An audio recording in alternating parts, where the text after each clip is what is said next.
This is one of the most important things that traders can sort of level up their own trading skills, is you have to control what you can control, and you have to completely ignore things that are out of your control. You can't control prices minute to minute, hour to hour. We have absolutely zero control over that. So what do? Throw it away.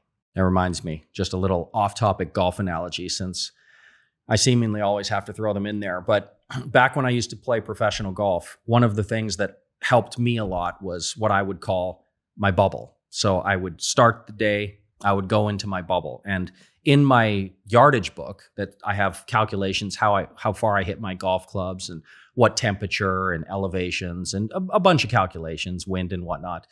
And in there, I have a blank page, not a blank page, but a full page dedicated to the bubble. And every shot, before I hit that shot, as I'm walking down the fairways, as I'm walking up to the greens, I would look at that bubble just to remind myself. Everything in the bubble is things that I can control, and everything outside of the bubble remains outside of the bubble. And I would always be conscious of the things that are bothering me.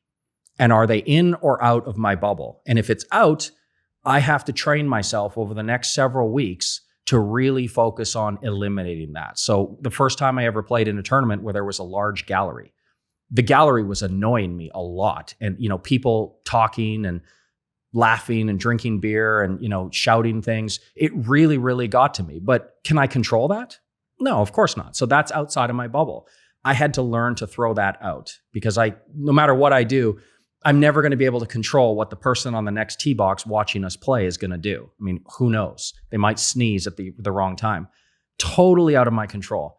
So I had to learn through a series of training, mental training, what is inside my bubble of controllables and what is outside of it. And so when I transitioned into an investing career, for me, this sort of comes naturally. Sometimes my emails might even come off a little bit cold. Like I'll say, well, you can't control day-to-day prices, so just do it whenever you want. Just execute whenever convenient. It doesn't matter. Long-term, it's going to be 50-50. Don't worry about it.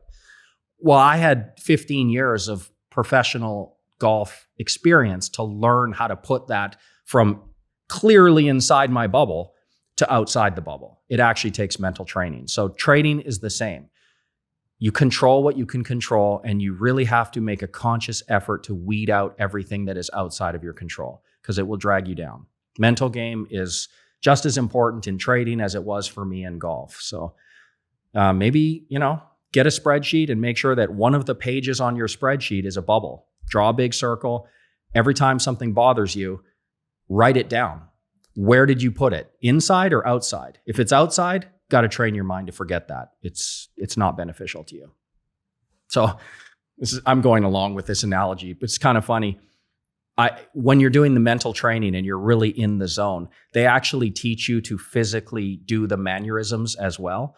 And I remember there was one time I was in a tournament, I was at the tee box, and there was a lot of things bothering me at the time. I think I probably made a couple of bogeys in the previous holes, and I was just a mess mentally.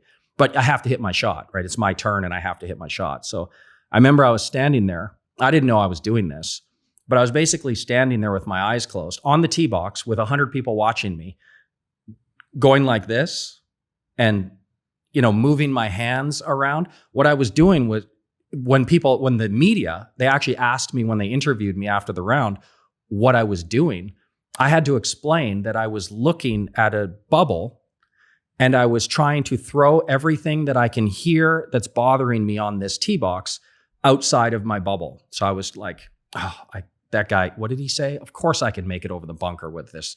Throw that out. And I was doing these. You can imagine I probably looked like a crazy person, but that memory is just branded into my head forever, that I can now look back, and when I watch the PGA Tour on TV, there's a lot of these things that the players are doing that I'm like, yep, I did that. Oh yeah, I know what he's doing. That looks weird, but I know exactly what he's doing. It's kind of funny. Mental game. It takes years of training, but hopefully I can help you speed up your process. I've made every mistake in the book. I can help you probably avoid some of them.